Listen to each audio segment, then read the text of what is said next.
Hey everybody, it's Josh Rutledge, your co-host for FearScape Paranormal Podcast. Thank you so much for listening. If you'd like to support us more, please head over to our website, fearscapepodcast.com.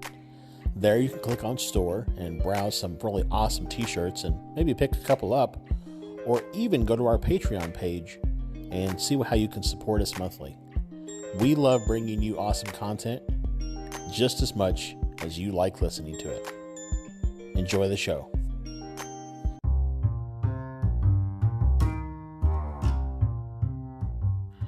Hey everyone, Josh here. Do you feel like mainstream options for things such as yoga, meditation, or documentaries and films meant to expand your mind are lacking? Have you heard of Gaia? Gaia is the largest resource of consciousness expanding videos. Both Stefan and I have watched several of the series, documentaries, and films available on topics such as the secret space program, channeling interdimensional beings, and alien encounters. We're just now exploring the over 8,000 films, shows, and classes available to stream on your favorite devices. To get your 10-day free trial of Gaia, go to fearscapepodcast.com/Gaia offer. Again, that's fearscapepodcast.com/GAIA offer.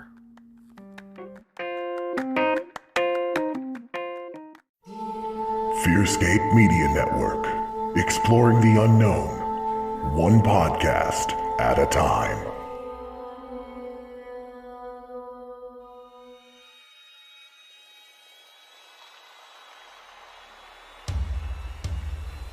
Hello, I'm so glad you could join us.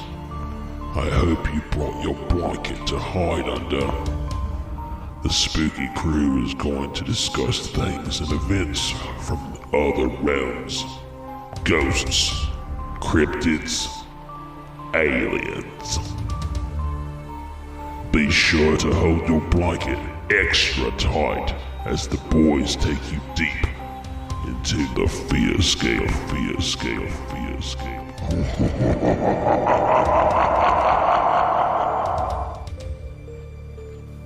Welcome back, ladies and gentlemen, to another frightening episode of FearScape Paranormal Podcast.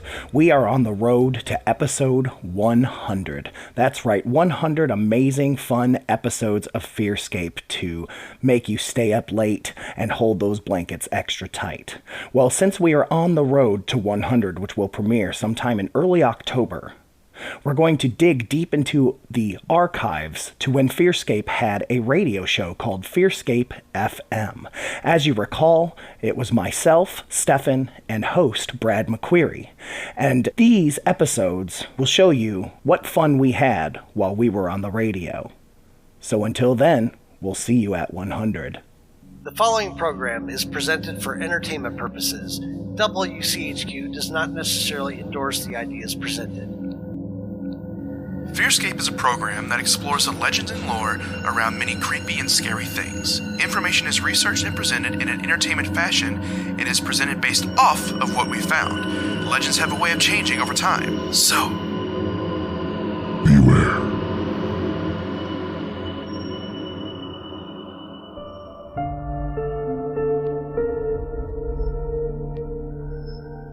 FearScape. Welcome back, ladies and gentlemen, to FearScape FM, here on 100.9 FM WCHQ. Daddy, I see a ghost. Mommy, I see a ghost. This is your home for all the things spooky and paranormal.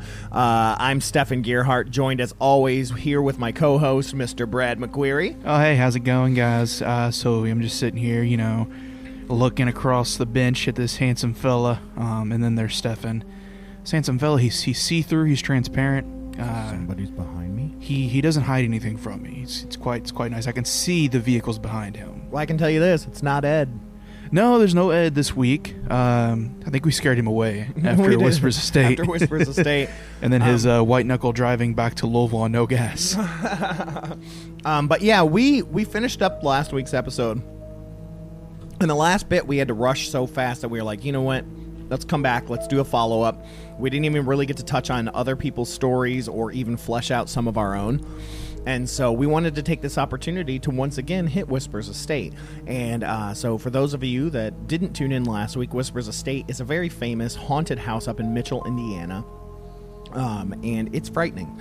yeah, I think frightening is definitely an understatement for that location. If you haven't heard that episode yet, it is in the archives on the WCHQ app or on SoundCloud. That's right. Check that out. But we're going to be talking about some other people's stuff, like I said, and we're going to flesh out a little bit because we talked about some of the things we may have picked up on recording. Yeah. Especially the breathing sound. We do have that. I want to talk a little bit about that before we play that. It was something that we audibly heard. Yeah, and you guys kept thinking it was somebody upstairs, like blowing their nose or sneezing or something like that. But when it started rotating around us, that was the puddin' moment. Yeah, that was the puddin' moment. It's here with us. It's not upstairs. It's definitely rotating around us. Yeah, and it gets louder. And we went upstairs, and it's the dining room area. There's no one slept in the dining room area, and so that was kind of debunked as well. But it was a heavy breath, like heavy breathing. We were asking for a sign. Mm-hmm. And this whole time, all of us felt like this thing was angry, didn't want us down there, and it was just like this. That breathing that you do before you get mad. I like that. Yeah. Or for me, it's squeak. Yeah, I squeak before I get mad. But yeah, that's what it sounded like, and so we'll let you decide. Here's a little clip. I see someone standing right there, in between Brad and the pillar, directly in front of me. There's someone there. I can't stop staring. That's real loud. Yeah. There's someone breathing. I know. We mean you no harm. God, that was so creepy. It's moving. Oh my God, that's so creepy. Turn on the light. Something's behind you, man.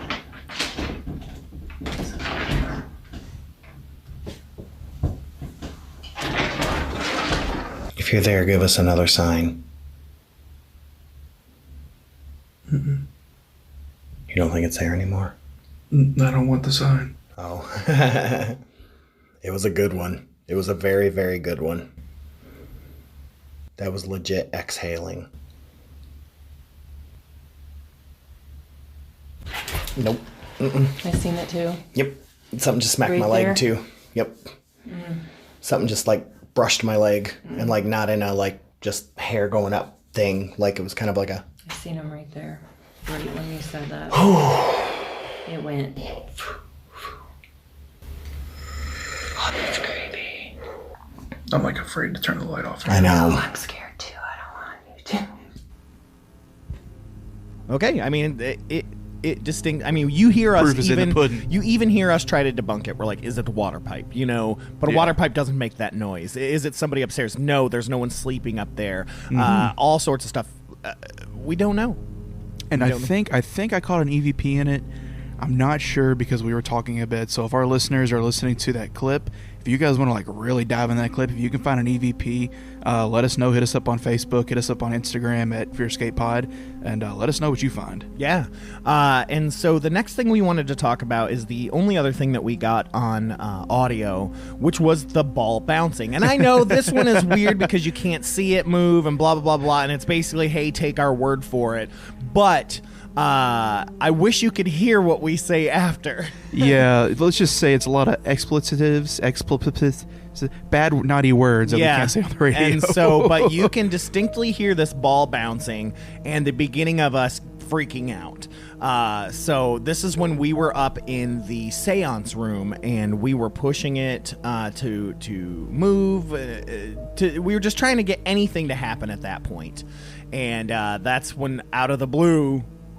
Oh, and it was a blue ball, too. That's funny. Out of the blue, it just bounces. And so listen to this and tell us what you think. I got a creepy feeling.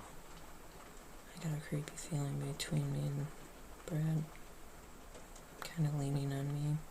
Even my hair is standing up. On my I have a cold face. spot from like my elbows up to the back of my neck. Something's here.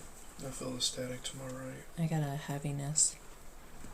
And it's like leaning on me.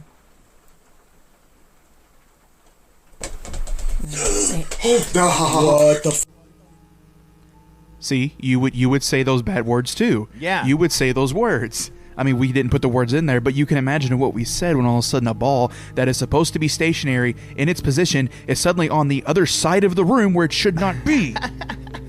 That's right. Whispers Estate is so cool, though. Like, I just need to reiterate, everyone needs to go to whispersestate.com, and they need to check out Whispers Estate. Go spend an evening there. I just thought of something. What? You know how, like, with the paranormal wants you to know that the paranormal is paranormal and that it exists? Yeah. And Whispers Estate is not relatively well known in this area, and then we go and we have a radio show, and now the radio show is talking about Whispers Estate, so more people are going to go to Whispers Estate, which means more energy is going to be fed into the house, which means the demons are going to come for us. And the owner's going to make a lot more money. So it can stay open. That's Yep. good. That's good. I'll take a few more demon hauntings for them to stay open. Yeah, check them out. No, we love them to death. I'm only joking, but we love them to death. They were really, really great, and please go check them out. It's not far, and this has been covered by a number of different shows on hauntings and things like that. I even found like YouTube clips. Yeah, which we'll talk about. Yeah, we'll talk about that. Lots of YouTube clips, lots of paranormal investigation teams, and some of the stories that we're going to read to you today, some of those cover those, like their experiences, some of the things that they found or felt. Some of them were so long, we had to cut them down. But the first one that we found that I want to talk about, because we're going to get into other people's experiences. Before here. we get into that, can I give everybody a bit of a creepy catch-up that I've had a happened? pretty nothing week. So last weekend was Memorial Day weekend, and my mom had a cookout at her house, and my brother brought my niece over, his little girl. She's like 2 or 3.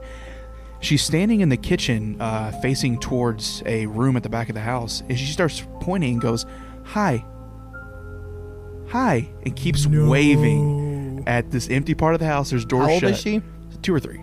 Oh, perfect age, too. Yeah. So I'm like, okay, that's kind of weird. And I'm like, what do you see, Press? And she's like, hi, and keeps waving and saying hi to something. So I'm like, well, show me, take me to it. So she starts walking towards this back room, and she points at the door, and she goes, open. And I'm like, okay, I'll open it. So I open it, and she looks in, and she starts waving, and she goes, hi. And I'm like, Press, what's in here? She's like, and starts pointing towards a closet door. And at this point, I'm like, okay. She's pointing towards the closet door, so I get out my like little ghost meter thing, and I'm like, all right, let's see if something's in here. I started picking up on energy. And I'm like, okay, something's definitely in here. So I turned it off, and I'm like, Presley, do you want to go into the room? She would not cross the threshold to go into the room. She stayed at the door frame. And then the weirdest part was she started crying, covering her ears like she was hearing something, and then like kept pointing at the closet door again, going, no, no, no. And then I like picked her up and took her back to my brother, and I was like, I don't think she should go in that back room anymore. There's something in there. Oh, wow. Yeah, that was crazy. My mom's sitting there like, Brad, I'm going to need you to take your ghosts and your demons and take them elsewhere. I'm like, they was already here. I didn't bring them here. So I've told you. I have told you this place is haunted. It makes you wonder if it was a bad spirit or if it was just unfamiliar to her, so she was a little freaked out by it. Well, I've dog sat for her before in that house, and I've caught things out of the corner of my eye. I've seen like a shadow standing in the hallway, so like I've felt and seen things there. But it was just really interesting to see my niece experience something. So I know kids are a lot more sensitive than adults are to it. I'm just like the selfish part of me was like, I hope you never lose the sensitivity, so when you're 10 years old, we can go on adventures. Exactly. I'll be 38 when she's 10. Oh, no. Oh, no. But yeah, let's get into some stories that we found across the interwebs from people and their experiences. I want to get into a little bit about that. The first one that we have comes from a Lon Strickler at phantomsandmonsters.com, and this was about their group's investigation. So this kind of talks about a number of different people. I'm assuming they survived because they were able to document it. I hope so. You remember that PBS show, Ghost Rider? Ghost Rider. Oh, boy. So, our investigation begins.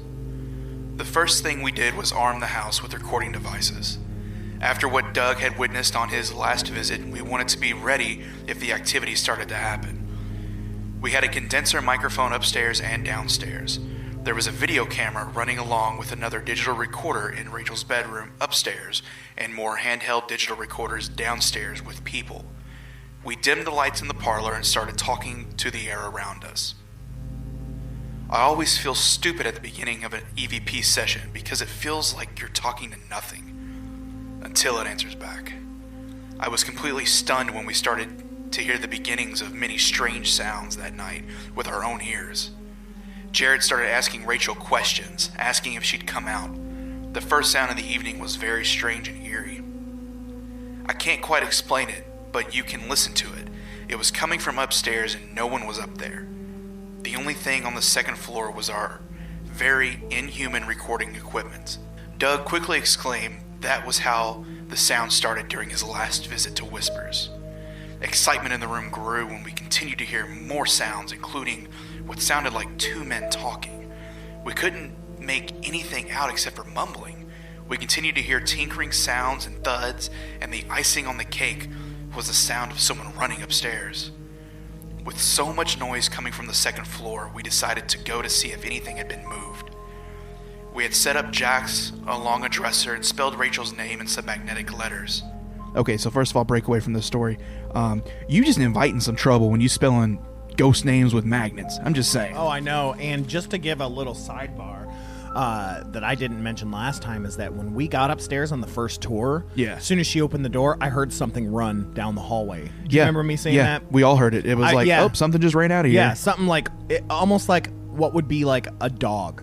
Like a small dog. Yeah, I think even I think I had mentioned when we went into that room, I had looked down the hallway and seen like something kind of dark hunched over in the corner. And that was around the same time you said that we had all heard something like scatter. Yep. So anyway, back to their idea of using magnetic letters. Nothing had been disturbed. For the next session, myself and Bonnie stayed upstairs in Rachel's room, and the guys all stayed in the parlor. I laid there on the bed in the dark, able to see the dolls displayed on the dresser through the night shot on my video camera. One doll in particular was extra creepy. It was a burnt-up doll that has a strange story as to how it got that way. Doug told me, quote, "Some past guests had asked, 'Rachel, show us what you look like.' The doll dropped from out of nowhere onto either the staircase or at the end of Rachel's bed. I can't remember, but somehow I associated the doll story with both of those places. When a lady went to pick it up, it was smoking and hot to the touch.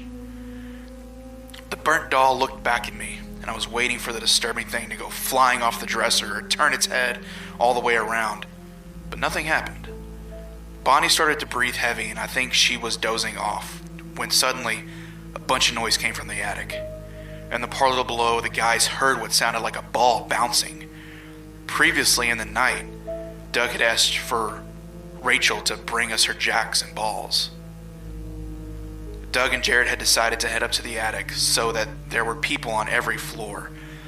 In the past, the attic has had a lot of activity, and currently, Jared was remodeling it to make more rooms available for the bed and breakfast.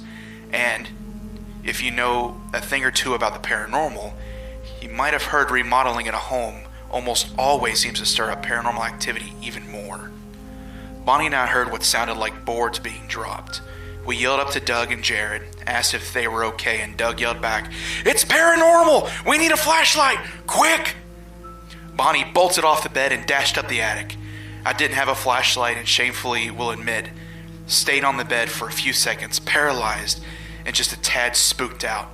Someone finally shined a light inside the dark bedroom for me, and I bolted to the attic with everyone else. Doug and Jared were stumped as to what had happened. They were sitting in the small attic space when they heard the sound of a ball drop on the floor, and then a few loose boards that were leaning on the wall moved and actually hit Jared on the head. The ball found was the missing Jack's ball Doug had asked for earlier in the evening. While While on a break between EVP sessions, the overpowering smell of old cologne and shaving cream infused the parlor. The smell moved around the room and particularly seemed to plague Bonnie, who could hardly stand it. No one there had cologne on, and the smell came and went. After more EVP sessions with more strange noises, Jared and Bonnie headed back up to the attic. They weren't up there long when they yelled for us to come up. We ran upstairs again like a herd of elephants and didn't know what to say when we saw about 9 jacks laying on the attic floor. Bonnie said she even heard the sound of a ball bouncing in the attic, but once the lights were on, no ball was found. Eventually, the activity seemed to slow down along with us. I started to drift off to sleep at 4:30 a.m., and the door between our room and the dining room opened. There was a chain lock on it, so it didn't open all the way. I kicked my boyfriend and told him the door was opening, and he mumbled something about the door jamb not being true. So, did the door just open on its own, or did one of the resident ghosts come down to tuck us into bed? Who knows? Our buddy Jason's room was next to ours, and the lights blazed in his room all night long. Jason was told his room was a doctor's operating office in a highly active room. With how the night had gone, Jason wasn't going to take any chances and kept the lights on all night. Yeah, there's definitely a lot more to their story, but that was the meat of it there, you know, like... Wow. Yeah, that became the theme of the night for us, was light good, dark bad. Yeah. It was every time we turn off the lights, that's when things would happen. Yeah, one thing we definitely didn't mess with, and I think all of us felt uncomfortable with, was moving the jacks and the balls. Like, not a lot of people messed with them in the house. I think we were all like, they're where they are. Yeah, we should stay there. Didn't touch the chain piles, did not touch any of the jacks or the jack and balls or nothing. Well, not true. We did move one change pile, the one in the seance room. Oh, yeah. Where that your fault. You touched it. Yeah. Now that I'm sitting there thinking about it, we moved one change pile, and that's the one where we get change thrown at us. Yeah, that, Puddin'.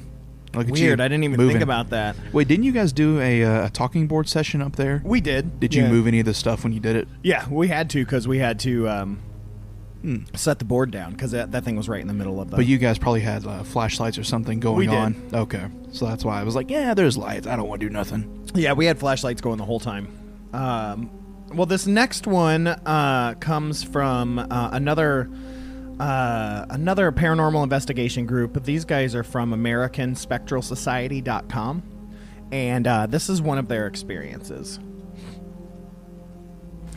The first inexplicable situation occurred when the tour began.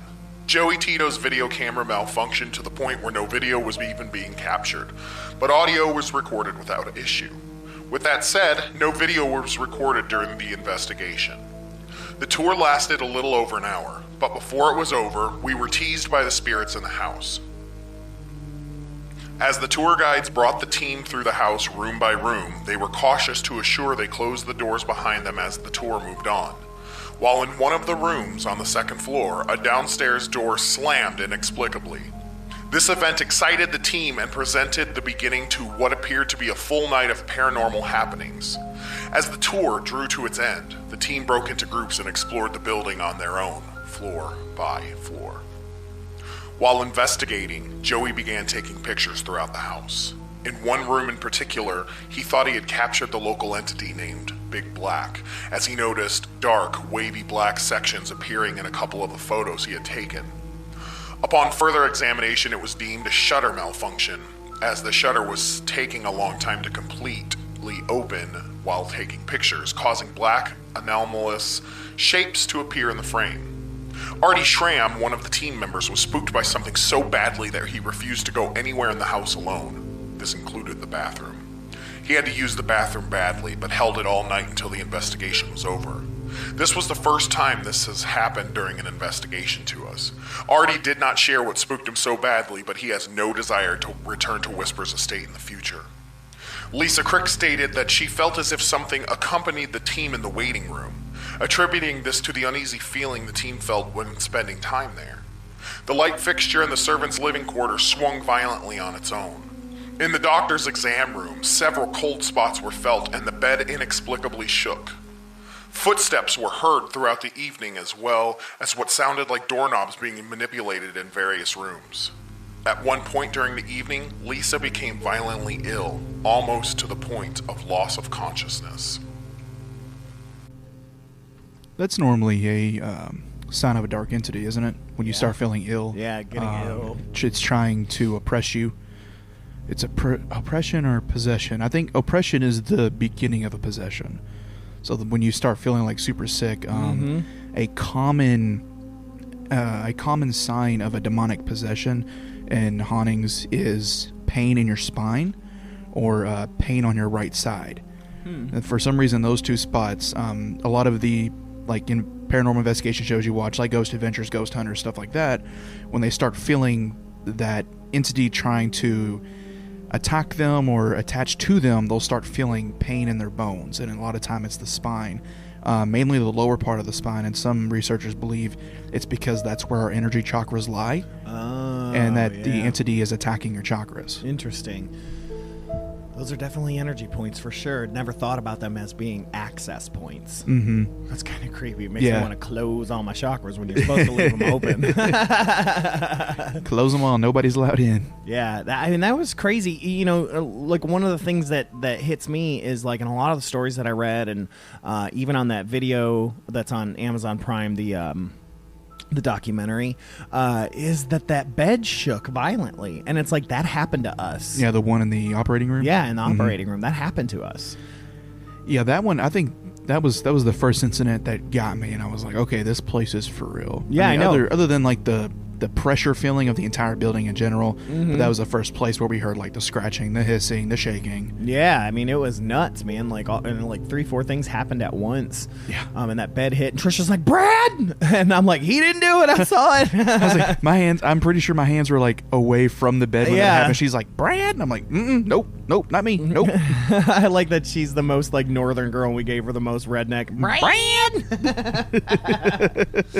Oh, man. It's like my grandma. She wasn't very southern, but when she was mad, she said, Bradley Jean? I'm like, I'm in trouble. So we've got a couple as well that come from the journals. Yeah. So one of the cool things that they do is they have people journal their experiences. Which I'm pretty sure you filled an entire journal with ours. I filled 3 pages. Yeah. 3 pages. It took me a while. But I filled 3 pages. But yeah, mine were mostly bullet points just because we didn't have a lot of time. But, other people put their experiences, and a lot of people posted these online. They would take a picture of them and then post them online. And so we found a few. And so we've got one here. Brad, what do you got? So this one is from an investigation team called Investigation Supernatural Unit. It is by a member named Justin N. I'm not going to say his last name for, to keep his identity safe. Sure. But, I just told the name of the place. All I got to do is just, who's Justin, who's got an N. All right, anyway, so his name is Justin N. This was on Wednesday, April 27th. At approximately midnight, I, Justin N., felt a gust of wind go by me as I walked by the nursery door in the hallway. After about a minute, I felt a burning feeling on my neck. We looked and saw 2 scratches on the left side of my neck. Towards the end of our investigation, around 5:30 a.m. on the 28th, I was in Virgil's closet and I felt yet another burning feeling. This time, a scratch appeared on my right side of my neck. Overall, I absolutely love this experience, and I am planning on returning.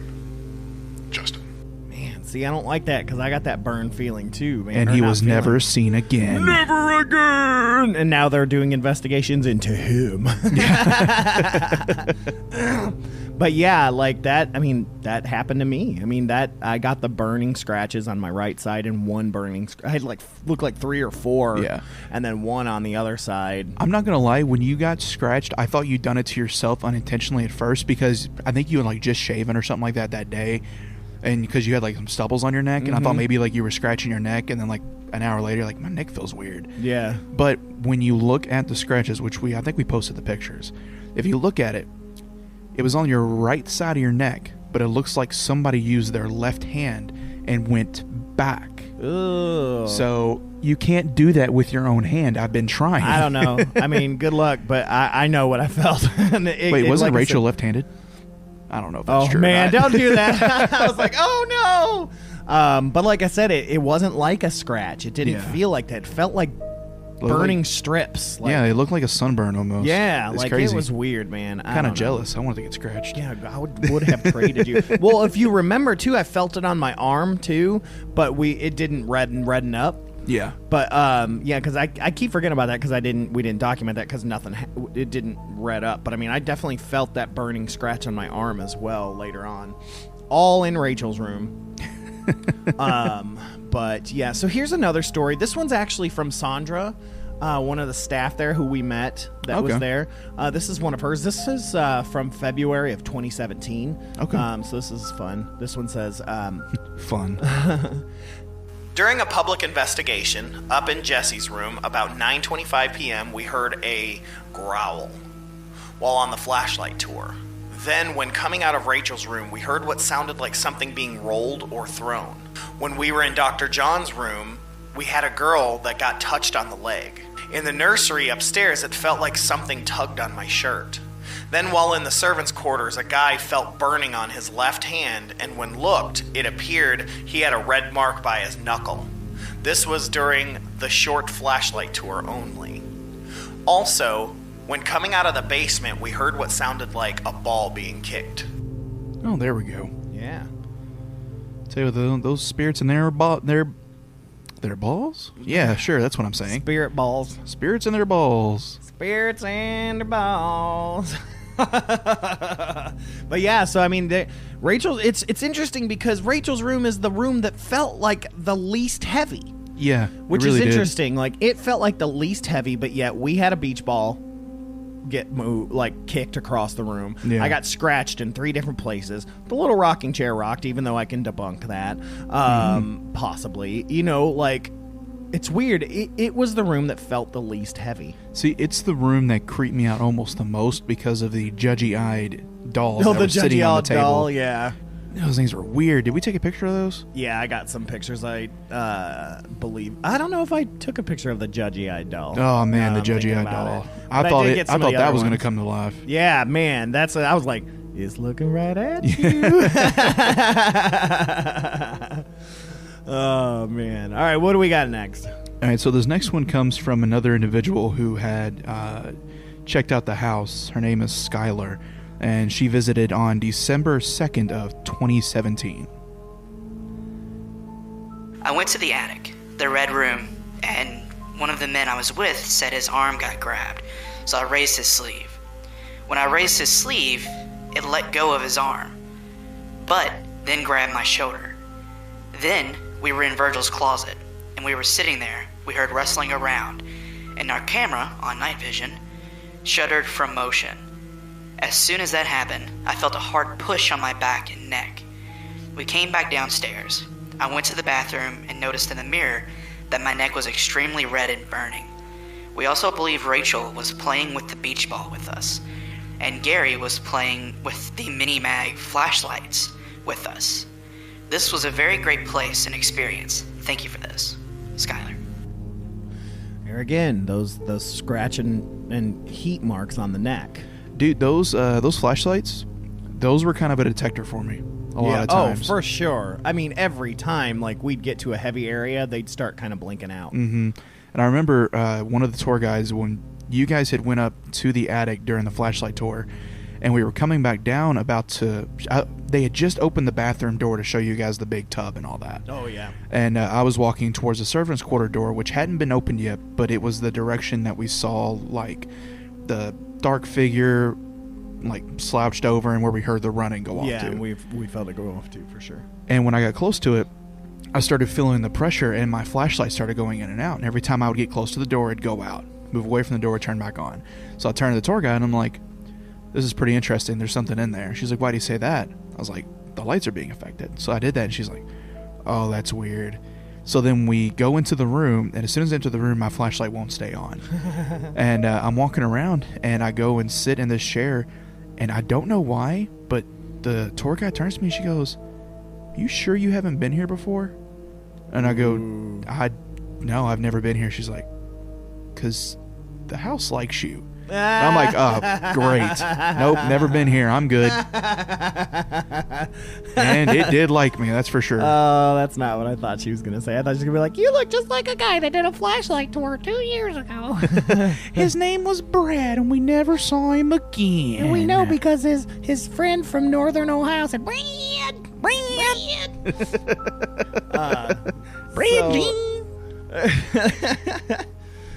So this last one here that we have, this one actually comes from Gwen Ziegler, who's one of the tour guides, one of the managers there. Mm-hmm. And this was one of her first experiences there. And so this goes back. This is the Red Room, isn't it? Yeah, this is in the Red Room where the portal is thought to exist. Now, it does exist there, Stefan. There's thought to. It does. And I listened to our entire EVP session that we had up there, and of course we got nothing on the recorder.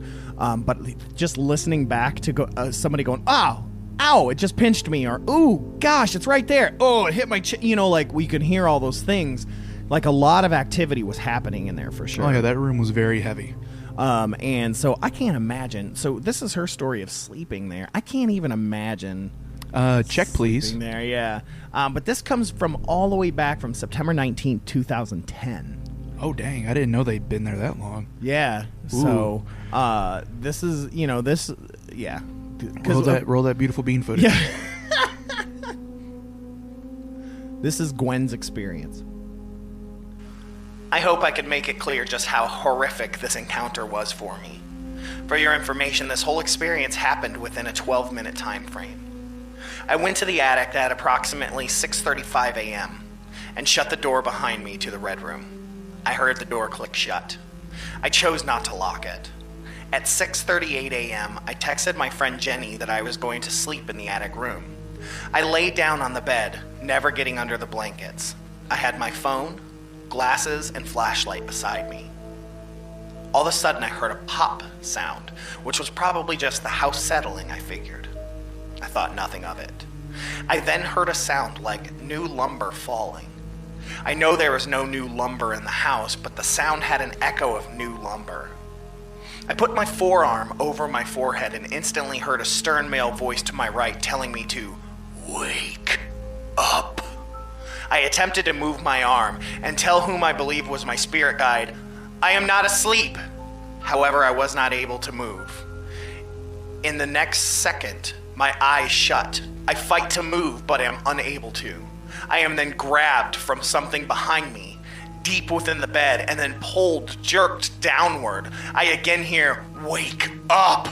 I fight to open my eyes, focusing on each one, seeing the colors gray and black, and I scream, no! Only to hear it deep within me. My lips never moved. I made no sound. I remember telling myself not to scream too loud or I'll wake the guests. And then I heard, again who I believe was my spirit guide, say, yes, yell, you need to wake them up, you need help. I was finally able to open my left eye. I see my body lying on the bed as I am being pulled violently downward. Again I scream, no! But no sound comes forth. I sense that if I do get to the bottom of this pit I seem to be being pulled into, that I will not be returning as myself. The more I am being pulled, I sense fear, evil, and pain, and hatred and pure negativity. Somehow I started clawing my way back up, my hands digging in what was dirt and roots. First one hand, and then the other, and then finally, freedom. I lay there, and I'm afraid. I was afraid to move. I wait for a second. My brain starts thinking. I move only my left arm down and pick up my phone. I called Jenny.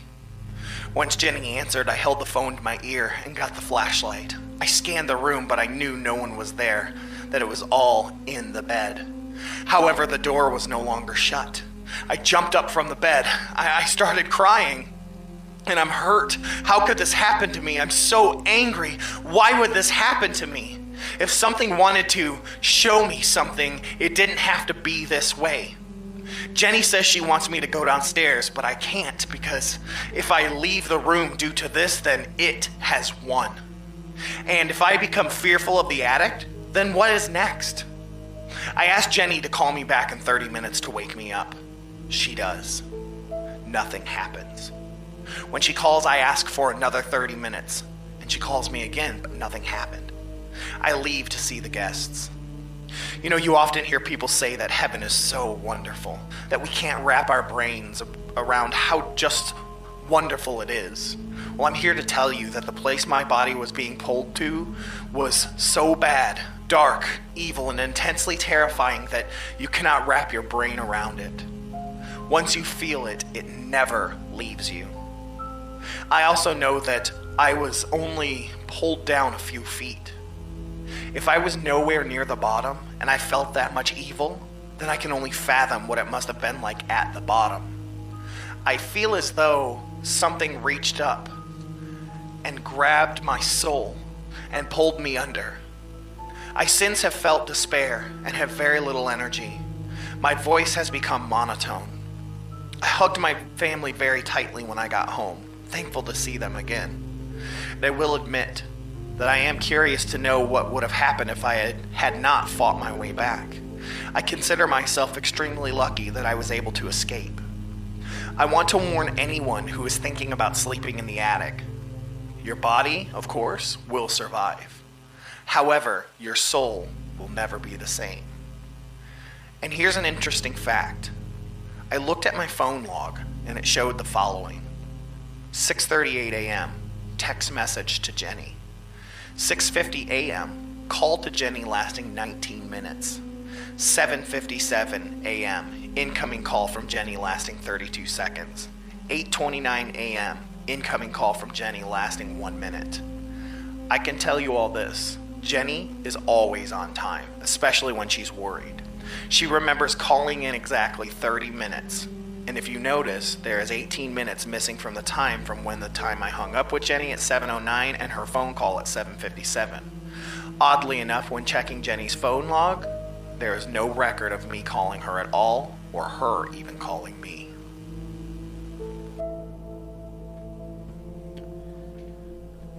It's the creeper.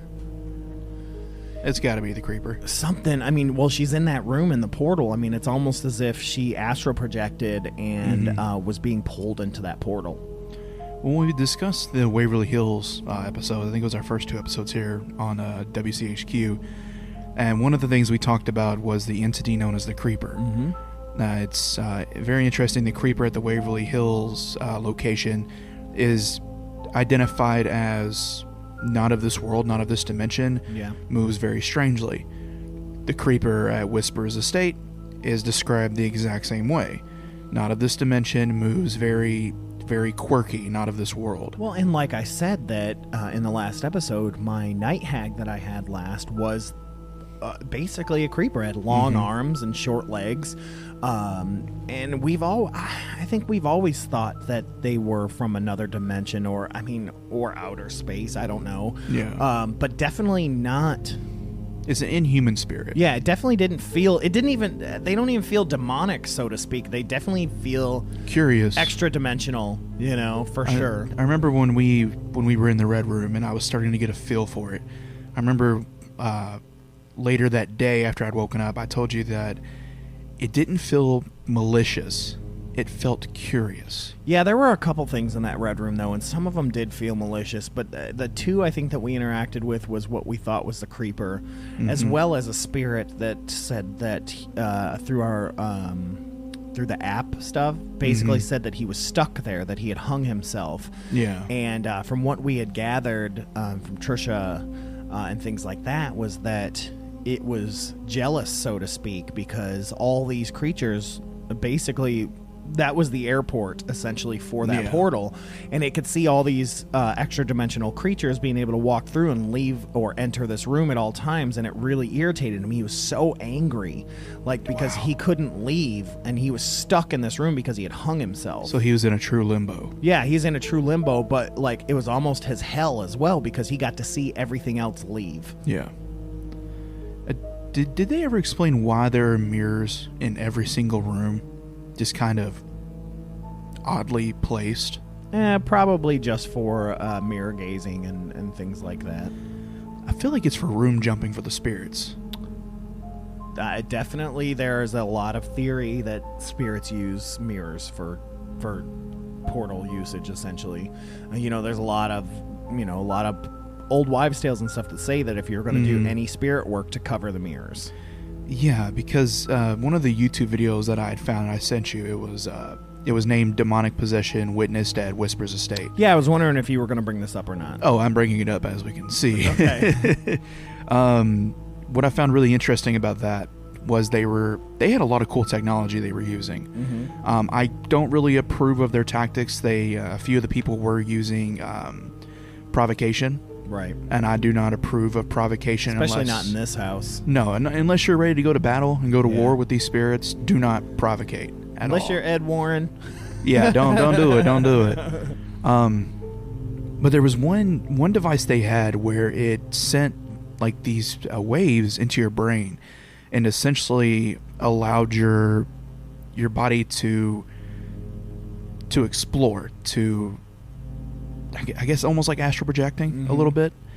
And one of the individuals that did it, he said that when he went into his trance, he was jumping from room to room using those mirrors. Whoa. And that he was seeing what everybody was doing. So it wasn't like a dream where he was like, oh, so-and-so sitting at a table, that's just what I'm dreaming. He felt like that what he was seeing was, as he was jumping, he jumped to the seance room and saw his friends in there doing the Ouija board. He jumped to the basement and saw his friends down there doing EVP sessions. And he was literally jumping around the house. And what felt like hours to him, jumping from mirror to mirror, was only like 4 or 5 minutes. Because they ended up pulling him from it because he had started to... He like started trying to move and like run and get out. And then there was another individual that they did this with as well. But he had a negative effect. Instead of going into like an astral projection, a spirit entered him. And you mentioned this looking at the video. The look on his face in night vision when like this entity was trying to take him over was similar to what we saw in the mirror when I was mirror gazing. Dark black eyes, didn't look like himself at all. It almost looked like he had fangs all of a sudden. Ugh. It was so creepy. And he started giggling and laughing and couldn't like keep a coherent sentence or anything like that. It's weird. So what do you think about the video? I think it's great. They got some great EVPs out of it. They definitely put themselves at risk. At one point, they had done a talking board session between just 2 people, and then one guy started they called it partially possessing. I think he might have just been feeling like an uncomfortable pressure, and he got up and left the session without saying goodbye, which, as we know, is very dangerous with Ouija boards. You always want to say goodbye. The main thing is I did not like the provocation, because we've experienced that house, and I know I've joked before about using provocation, but I've never actually used it before. Even when we were doing our investigation, like I got a little stern with some of the spirits. Yeah, same. But I never questioned their power. I never questioned their abilities. I never questioned their existence. I think we were more like, come on! We were more like kids, like, please, Dad, come on, man! Show us that magic trick again. That was so cool. Well, it's an interesting question that you posed about mirrors being a portal to ghosts, right? And so I laugh because this is a big topic, and in fact, one person stated that they believe that yes. Here's what they said about mirrors and being portals. So this is off of Quora.com. It says, for generations, people have been fascinated by reflective surfaces. Because of this, many folktales and legends were created. Mirrors are connected to portals. Here are more superstitions or do-nots in relationships to mirrors. For mirrors are believed to pose dire risks. If a person is in bed and ill in a room, all mirrors should be covered. The reason for this is when a person is near a mirror, if it is a portal, it can take their soul. Oh, no thank you. Yeah. People should never look into a mirror at night or by candlelight. The reason for this is because you might see a ghost or even your own death. When a person dies in a room, all the mirrors should be covered or turned towards the wall. The reason for this is so that the dead person's soul does not become lost in this portal. When a person is sleeping, they should cover all mirrors in the room. The reason for this is so negative energy cannot attack them. Along with this, it is said that a person should never place their bed in a way that a mirror can reflect it. Dude, that I don't like that. Yep. Because when my grandmother passed away, she was staring and smiling at the mirror as she was dying. Oh no. Finally, a person should move their mirrors to different areas of the room. The reason for this is so spirits or ghosts cannot use it as a portal. Do not buy or place old mirrors in your home. If a previous owner to the home you rent or buy leaves a mirror or mirrors behind, get rid of them. If a mirror has been used for any kind of spiritual work, for divination or scrying, or mirror gazing, get rid of them because these practices supposedly open the portals. People who do this for a profession cleanse or do some kind of ritual with these mirrors in order to protect themselves. Finally, many places that are reputed to be haunted, such as old hotels, have mirrors that have definitely become portals. I'm worried about Waverly Hills when it becomes the full hotel, whenever that's actually completed, whenever that might be a while. But just these stories we're getting for Whispers Estate, and when it was a bed and breakfast, there's a lot of energy that goes in there, so people experience a lot of things. With Waverly Hills as it is now, we're getting a ton of evidence because people investigate it, but when people are going to be there nightly, 24/7, I feel like that's when Fit's going to hit the shan. bringing that on back.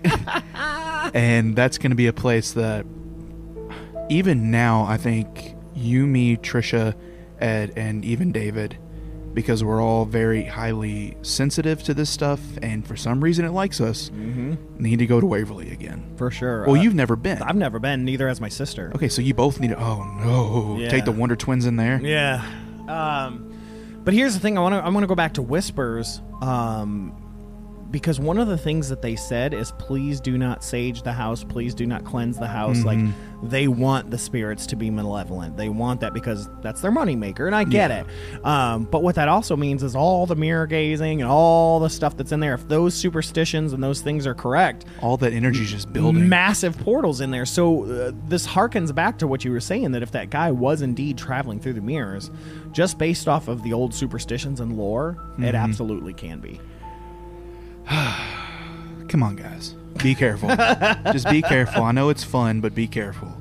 Because when I first did my first paranormal investigation, it's been probably about 10 years now, I was very...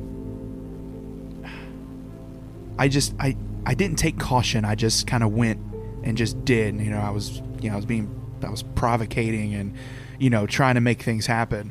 And now, 10 years later, learning about the supernatural the way I have, learning about spirits, I have such this respect for the paranormal and for these other dimensions of what we don't understand, that I don't go into these like, hey, if you don't show me something, you're not real. I'm going in going, if you show me something, great. If you don't, I still respect you. Well, and that's the thing, and I want to give just a PSA of sorts while we're here. We can do a little spooky news in a sense, is, we talk about these things and we do this stuff, but we're very prepared when we go into places and we do things. We make sure that safety comes first, and all of those things. We try not to take risks. Heck, we stay away from provocation and things like that.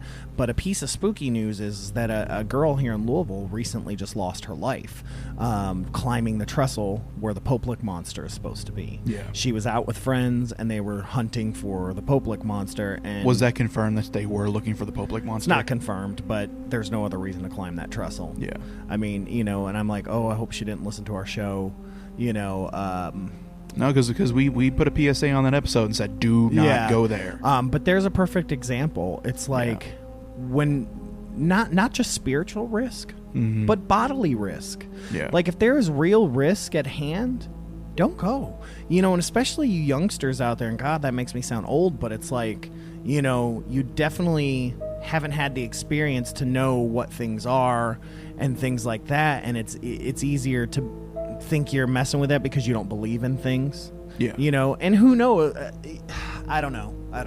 That just really blew my mind to read that story about that girl here, because I think she was 17. She was young. Lost her life because of the train. I mean, the trains still run on that trestle. Like, it's still a real thing. And I don't know. I mean, I'm like, if you're gonna go out there, we already said there's farmers with guns. Okay, they already don't like people out there, and then there's just the natural, like, animals that are out there. There could be coyotes, there could be all kinds of things. And I'm pretty sure the farmers don't take too kind to people just showing up on their properties either. And then the trestle itself is dangerous. It's like, very. If you get permission to go out there, don't climb the trestle. No. Take your video footage, do whatever you're going to do, but I mean, I hope she wasn't drinking. And that's another thing. Don't drink and do drugs when you're doing this stuff. You need your head in the proper space. Yeah. Like I look back to all the stuff that happened to us at Whispers Estate, and if I had been drinking or doing some sort of drugs or something, I probably would have had a heart attack. Yeah. Like, because it was already frightening enough, and I'm someone who looks for this stuff, I've experienced it my whole life, but like it just was extra. Extra haunt. But yeah, please stay with. That's my PSA. Your PSA. Yeah, we can fill it. No problem. But I think we have a pretty good little program here that we need to start doing more. We need to visit these locations, investigate them ourselves. Yeah, absolutely. Bring it back to the people and let them know what we experienced. Yeah, I've actually through Ed we on the Crybaby Bridge episode, I mentioned a comedian and paranormal investigator that I have now become friends with. I'm going to try to get her to come on and interview. I would love to get those experiences. And same thing, we're not doing a listener story this week because we had so many things going on with Whispers. But, as usual, it's like if you have those stories or you're interested in coming on here and sharing your story, or you are part of a paranormal investigation team looking at you, Louisville Ghost Hunters, reach out to us. We would love to have you come on and talk about your experiences and things like that. Or, like I said, if you're just a normal Joe and you know about legends and lore within your own town in southern or central Indiana and Kentucky, or even southern Illinois or southern Ohio, give us a ring. Or not ring, don't call us, but email us at fearscapepodcast@gmail.com. And send that to us. We want those stories. We would love to hear your experiences and stuff like that. Or if you've got any leads, of places to go that you don't think that we might know, or are places we should investigate, or at least just research to do an episode on, let us know. fearscapepodcast@gmail.com. And if Louisville Ghost Hunters are listening, if you wanna bring us in on a little investigation, we can do a recap here on the radio station. That would be awesome. Would love that. I'm not begging. I'm not too proud to beg either. Yeah. But yeah, like going back to Whispers Estate, man, like that last bit, we had to rush the last bit, but I want to talk about it again. We were sitting in there, and just all this stuff was going on. Like the red room was already creepy. We were getting punched and pinched and poked and brushed and all sorts of stuff like that. The creature walked through my sister and I. We're getting cold spots in the hottest place in the house. Yeah. And then we go into that seance room, and we're there, and like that ball just shoots across the room. I've never felt such an attraction to one part of the house. The entire night, I wanted to be there, and I was fearful of that seance room. Well, for good reason, we find out. Yeah, and we talk about it again. It's like it felt like there were like 25 people in a room, maybe that could hold 8. Yeah, maybe. I mean, it was just jam-packed in there, and there was only 4 physical presences in there. And, man, that ball, when it bounced, and like I said, the interesting thing about the ball bouncing is that it didn't bounce, really. It just shot and then landed. Like, it's a bouncy ball. I bounced it. It bounces. And bouncy balls don't bounce. Get me wrong, we definitely double checked. There was a small little incline, and so we could see how it didn't roll back that way, but it hit hard. Like, why didn't it bounce back? I mean, the incline was minimal. And then we're sitting there, we're trying to get the ball to bounce again, and that pennies from heaven. I wish we'd got that. Well, and that's the other thing. The recording cut off. Like, it cut 10 off minutes and 2 seconds. Yeah, 10 minutes and 2 seconds. For some reason, it stopped, and no one's hands were on the recorder. It was upside down. It's the strangest thing. And it just got. But we could tell from the recording we listened to that where it cut off was a mere like half a second before the penny was thrown. Yeah, it was crazy, man. And here's the other thing. So we also did, during that, we did the speech to text. Yeah. Right? And so this was my kind of sneaky way to try to get EVPs. And there's a one point where we say, does anybody want to say anything? Oh, I remember this. And it says, Mama was made sorry for it by me because I barely touched it, but I moved everything. I wonder if that's Rachel. Yeah, I don't know. And I find that interesting. And then again, it says Mama was made sorry for it. Because you got to remember the story of Rachel. She was messing with the candles on the Christmas tree, and that's what caused her to catch fire. I didn't even think about that. But yeah, I thought that was interesting because that didn't match up with anything that we said. Yeah. In fact, what we said is still there. Because like we said, does anybody want to say anything? And then there's a pause. Yeah. Right? And then it says that. And then, just going down again, it's like, can you hear us? Can you hear us? And then it says, I wasn't running. I just got goosebumps because of all the times we heard things or entities or children running around in that house. Yeah, and then here's another one, like looking down, it says, is there anyone there who wants to speak? And then it just says, shut up. I do remember that one too. Yeah, and so it's like, here's these things that, are here, but they're not on the EVP. But the text, or the voice to text picked it up. Yeah, picked them up. And I find that very, very interesting. That'll be something we have to experiment and play with more on other investigations. Because if that is working that well, that's going to be fun to play with for sure. Yeah, I'm kind of looking through again, seeing if there's anything else. Yeah, I went through all my EVPs and nothing. I got nothing. Even the sessions during the mirror gazing, I got nothing. Mine and Ed's EVP session in the attic got nothing. But that's just going through a raw listen. I haven't actually put it into a program yet to enhance or anything like that. Yeah. So all that could change. But I finally was able to download the program today. So hopefully by next week I'll be able to present something if there's anything there. Yeah, all I know is that was that whole evening was something I'll never forget. Well, I'll tell you what, Stefan. I think that we've had enough ghosts. We're on episode something. I can't remember what number we're on now. We've had a lot of ghosts, a lot of cryptids. Next week here on FearScape FM, we're going to aliens. Oh, okay. So we've touched a little bit on Kentucky goblins, but that's about all we've touched on here. Oh, we leave in Kentucky. Oh, we're leaving Kentucky? We taking a trip, baby. Yay, I'm super excited.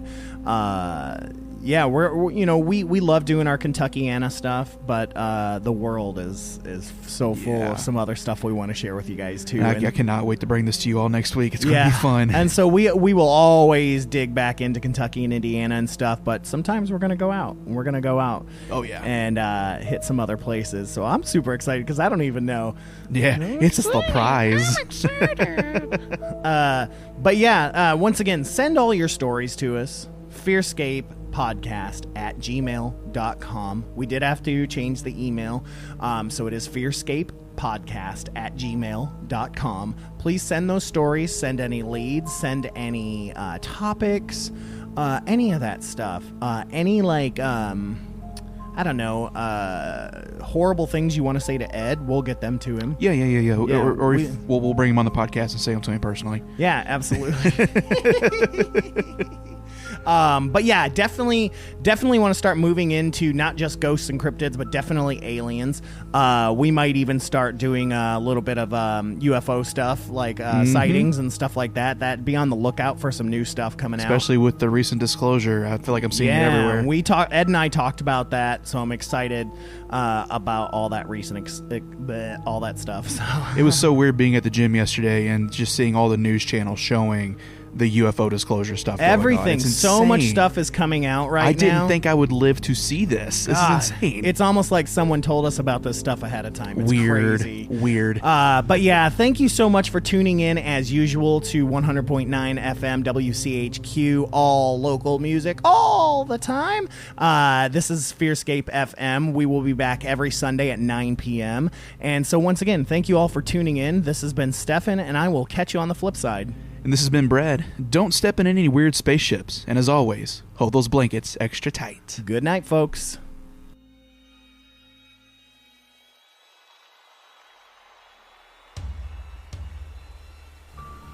I'm so glad you were able to join us for that horrifying discussion.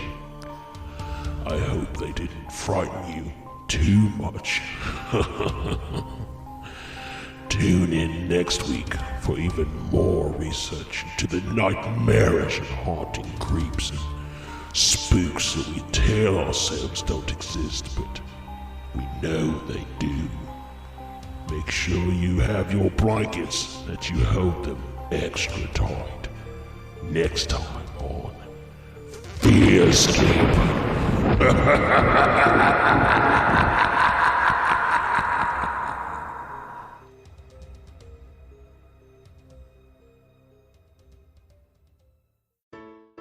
Hey, blanket huggers, Stefan here from FearScape Paranormal Podcast, and do we have a scary good deal for you right now? If you head over to fearscapepodcast.com/Gamefly, you can get a 30-day free trial Gamefly subscription on us.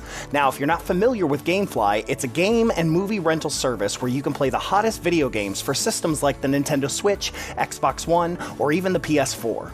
You can get up to 2 games or movies out at a time, and you can do that an unlimited amount of times a month. Josh and I love to play our game systems, and I am really enjoying the Final Fantasy VII Remake right now. And if you're like me, games are too expensive to buy and beat in the same weekend. Well, with Gamefly, you can get it and keep a game as long as you need. Then you just send it back and get the next game on your list. So head on over to fearscapepodcast.com/Gamefly today and give it a try.